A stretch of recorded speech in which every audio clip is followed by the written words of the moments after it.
ma'am अगर सामर थोंबसे लेरे ma'am अगर डोसा हौबद खंगे इडली सेमबद खंगे अगर सामर थोंबगी मथेलसे मैम जाहले सामर थोंबसे खरा जेंहनबिरो हाइरक्प इचिनाव मैम से सामर थोंबगी वीडियो से मैम शेयर तौजरे मैम नुसा साबदीको सूमायना अखोई चुमनगी हवाई थोंबदो चानिंगदबनेबको अदुदुना सूमायना थोंब हवाईसिदी यामना हावी अदुगा सब्जीगी सरुकसु जावबनिने चाबदे इसादसु कानाबो ओइरे अदुदुना सामर से यामना थोंगे अदो ngasiगी ओइनादि असिसे ओइना तौरे मैम अगी चैनल असिदा जिंगिरिबा इचिनाव मैमना हाइदिको अइना नोंमगी करी करी थोंगे ना हाइबदो जेंनिंबा तारगदि लाइक शेयर सब्सक्राइब तौरगा सपोर्ट तौबिरो अदो अगी वीडियो से जेंनिंबदा नुंगाइतबा लेरगना डिसलाइक तौरो अदुसु कसुम काइदे अदुनि मैम ngasiगी ओइनादि ngasiगी आइटम से अइना असिसे ओइना तौजरे अइगी वीडियो से हेन थोइदोबबुदि नचदे अइना ngasi नोंमगी जा अइना ngamjaba थोंजबदो अदुगी वीडियो दुनिया को अइना थांगचरिसे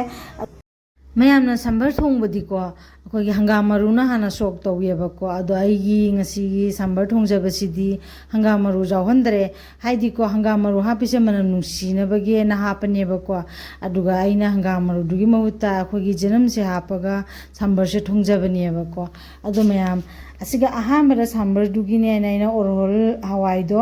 अदुदो सिगा का मचामा लौरगा अहामदा इसिंगसिगा सेंगा तिंदोगा चामदोगा कुकर सिगा हापचनजबनी हापचलगा कुकर सिगा इसिंग खजिगा मा हापगा थुंगी सरुक खरा हापचलगा हवाई सिगा थुंगी महाउदो चंगिनबगे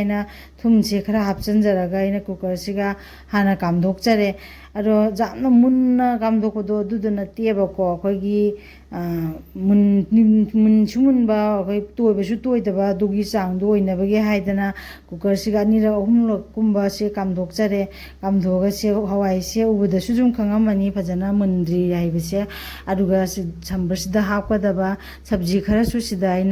सेमगा चामदोगा प्लेट सिदा थम्मे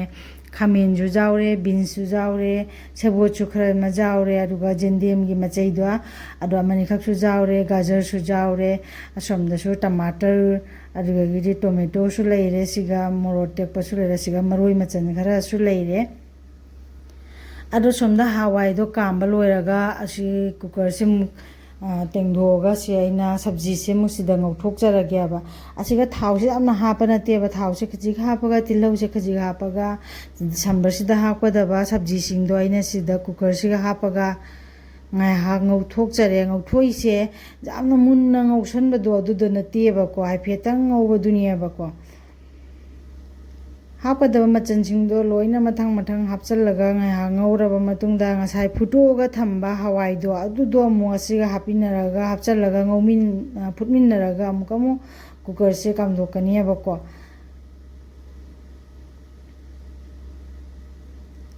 सब्जी पुनमक से लोइना सिदा हापचले असिगा हापत्रिसे टोमेटो दो अदुतनी हापत्रिसे अदुगा अमुकमु सब्जी से ngौबसिदा मुको अखोगी थुम खितंग अमु हापचनजगे सब्जी सिदसु थुमगी महाउदो जाउनबगी हाइदना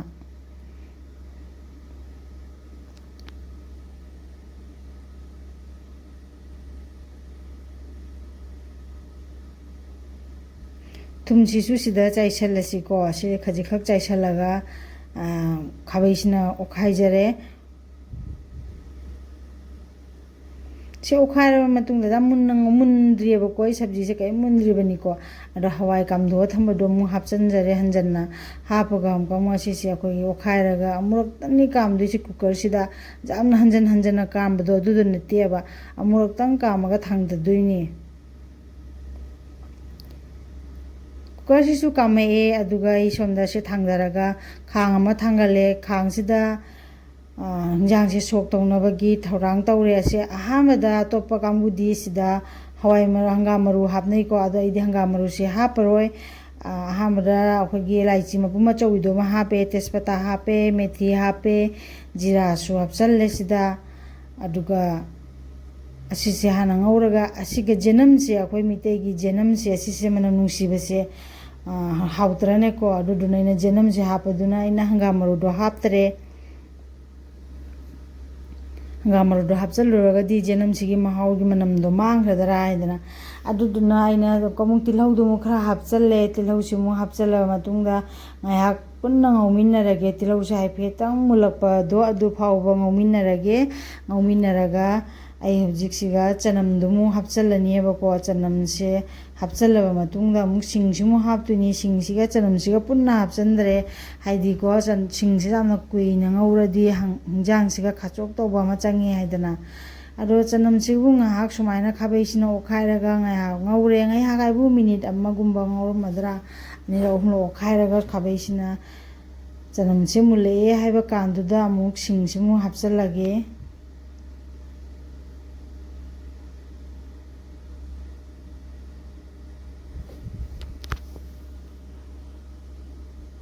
hꯧꯖꯤꯛ ꯁꯤꯡꯁꯦ ꯍꯥꯞꯆꯜꯂꯦꯀꯣ ꯆꯅꯝꯁꯦ ꯑꯗꯨ ꯉꯥꯡꯂꯤ ꯉꯥꯡꯂꯤ ꯇꯧꯔꯕꯅꯤꯅ ꯁꯤꯡꯁꯦ ꯍꯥꯞꯆꯜꯂꯦ ꯑꯗꯨꯒ ꯀꯔꯤ ꯄꯇꯥꯁꯦ ꯑꯇꯦꯛꯄ ꯀꯔꯤ ꯄꯇꯥ ꯂꯩꯇꯦ ꯑꯗꯨꯗꯨꯅ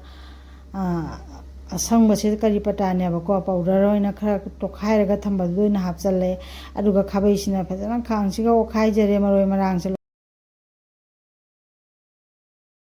टोमेटो से अना रफ चॉप तौर थमखिबनी असिसिमुक चाइसल्लगे असिसिमुक मुन्नबा ngौरगे असिदा मोरोक अतेकपसे अनिखक तंखाय खायरगा थंबा असिसु हापचल्लगे असिगा पुन्ना फजना ngaइहा ngौमिनरगे टोमेटो सिदि खरा पथनबगी हाइना थुम अमु खजिगा मा हापचनजगे थुमसे हापचल्लगदि जांगना पथैदना को अरुगा असिमु ngौरिङैदा अइना सोमदा ngसाइ हिंजांगा सब्जीदो अदुदुगा हवाइदुगा पुन्ना कामगा थमखिबदो कुकर से हांगदोए अरुगा खाबैसिना मुक्ता कोखलगा जंगनगे जेउ हवाइसिसु मुल्ले सब्जीसिसु मुल्ले से असे मुल्लबनिना असिदै हौजी हा सोक से तौदोरबनेबको असिदा हापकदबा मसाला हाइबबो अखोगी मचुदो हल्दी पाउडर से अखोई जांगंगी पाउडर से चामच अमगुंबा अमबुदि फादे अरु चाइसनजरे अदुगा जीरा पाउडर से असिसिसु चामच से तंगाई मुक्से चाइसनजे चामच अपिक चामच ने लौरी से अदुगा मोरोक मचुसिसु हाइफेर मचु फजनबगी आइना चामच तंगाई अमा चाइसनजरे अदुगा सोमदा टोमेटोगा मसलागा ngौरमबसिसु लोइना पथरगा लेरमे मुल्लेबा अदो अहामदा खाबैसिना कोखलगाने हवाइदुगी मसला जबुंदो मा लौखलगा हाना हवाइ मेहिदुगा हापेतंग हापगा से ओखाइरेबको खाबैसिना कोखलपदा मसलादुसु जावरे हवाइ मेहिदुसु दुम जावरेदनको अदुगा सुमाइना ngौमिनरे मतुंगदा कुकर दुगा लैबा हवाइगी सरुदुगा सब्जीगी सरुदुगा लोइना पुन्ना मुक्ता लोइना हापचनजरे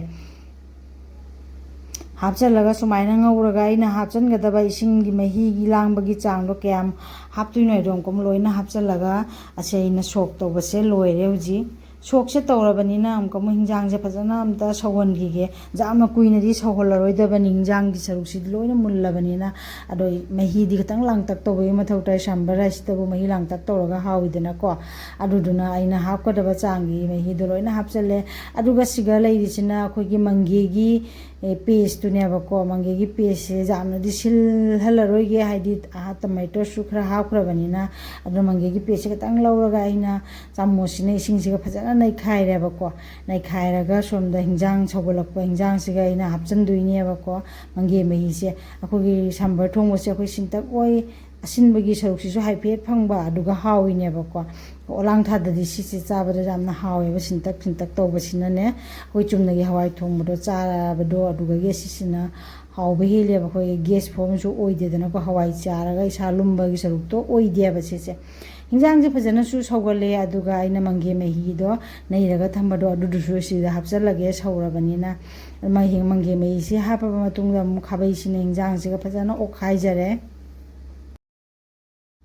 खायरगा मु ngahak sauhallage ko खायरगा ngahak sauhoraba matungda huji aina haptuise sausu saugole hingjang che jamna maru oiba khogi sambar thongbanina sambar masala powder se asise haptraga di sambar gi mahaudu oideba ko adudusu aina chamos amagumba gi sap oigadaba khara aina isagi khangna khara hapchanjare aruga khabaisina fajana okhaire aruga onkomo khogi phadigom hap hingjang sidi hautrane mana nungsidrane ko ara phadigom simu khara hapchalaga चाइसनजरे अदुगा ngaइहा मने minute अमगुंबा थम्मगा आई हिंजांग से थांगदादोरबनी अदो finally I हिंजांग से थोंबुदी लोइरबनीबको असिगा खेरा खेना बायबु मया sambar थोंबदा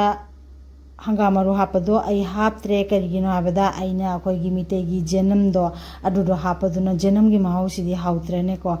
na jenam gi mahau do mangrani haidana khandana aina hangam maru do haptabani ada mayam na hapning adi jenam hangam maru do hapasu jai asini mayam ngasi gi aina sambar thongjabase loijare ngasi gi oina di matang asida loisinjarage mayam thank you mayam